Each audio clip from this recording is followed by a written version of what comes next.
You're listening to Fast Facts, Ask the Expert with Tom Viola. Listeners, welcome into another Fast Facts, Ask the Expert, joined today by Tom Viola. Tom, thanks for being here. Andrew, always a pleasure. You know how much I enjoy working with you, buddy. I love it too.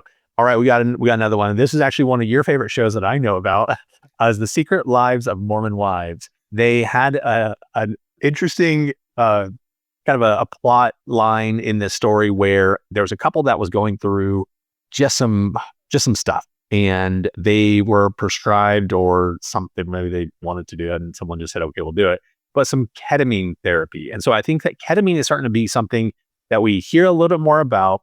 I've heard about it several years ago. There are people doing it recreationally, but also it seems like there might be some maybe some therapeutic uses for it. What can you tell us about ketamine? So, especially after the unfortunate and untimely death of Matthew Perry, ketamine really came into the spotlight. But we had always known about ketamine previously. As a matter of fact, fun fact here for you, Andrew, at one time we did use ketamine in dentistry because it's a dissociative hallucinogen, and it would dissociate people from the experience of the dental procedure. Now, that goes back probably 20 years, so I'm not sure if it's obviously still not used, although some practitioners have said they've actually used it relatively recently. So ketamine is an interesting drug because, to your point, it can be used licitly and illicitly. So licitly, it can be used in certain clinical settings to treat depression, and it's somewhat widely used. There are many larger cities have ketamine clinics where you can go and get your daily dose of ketamine or something like that, depending on what the doctor prescribes. And it has been shown to be effective in treating certain types of depression, especially depression that is resistant to other forms of therapy.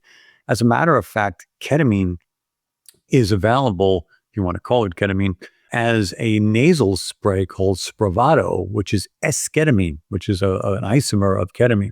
And that is a prescription drug that you can get prescribed and use it. I mean, there are restrictions certainly on how it's used. You have to go to a certain treatment center to get it. But that just shows you how valuable a drug like ketamine, or in this case, esketamine, can be used in treating treatment-resistant depression, especially with suicidal ideation. But ketamine as itself has found its way into illicit use because it is indeed a hallucinogen. And because it's dissociative, it provides you with distorted perceptions of sound, sight, auditory and visual disturbances where, you hear things you don't normally hear, see things you don't normally see.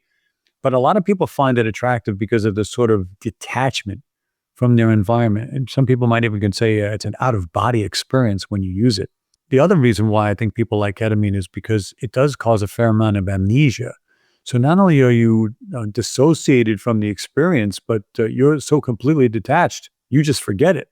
The value of ketamine is, I would say, impressive because right now it's mostly used in veterinary medicine as an anesthetic agent, mostly for cats.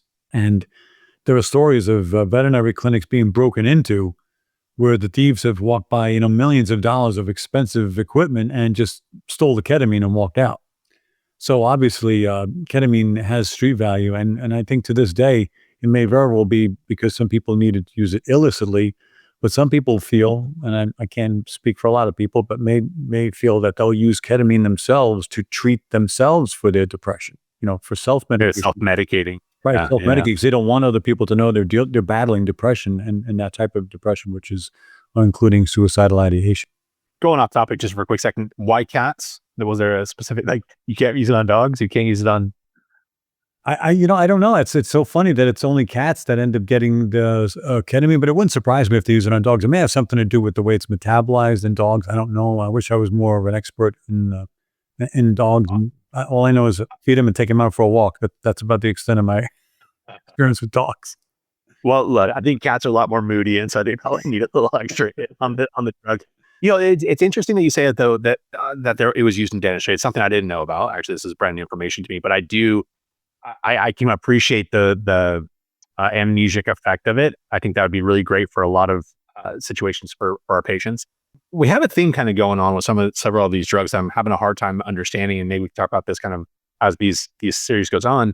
But this hallucinogenic property, when I think about hallucinogenics, I think of way back to that, I think it's actually alcohol, but it's like the pink elephant in Dumbo or whatever, like this. Yeah. They're imagining this thing and the lights and everything that's been depicted to me on the TV screen as well. Like you're hallucinating, you've seen colors, you've seen, blurriness. How is that calming for people? So I think it's because it provides a distraction from what's going on at the moment. So your brain isn't focused on your surroundings and your environment at that moment. It's completely entranced with these other experiences you're having. And the thing is, I believe it's a form of escapism, if I could say that. I don't want to take too many liberties here, but I think people decide, well, I'd rather not do what I'm doing or what's going on for me right now, but I'd rather be in that environment, this environment that's created in my own mind, because that way I don't have to deal with what's going on here. It's too stressful for me. That's a lot more relaxing.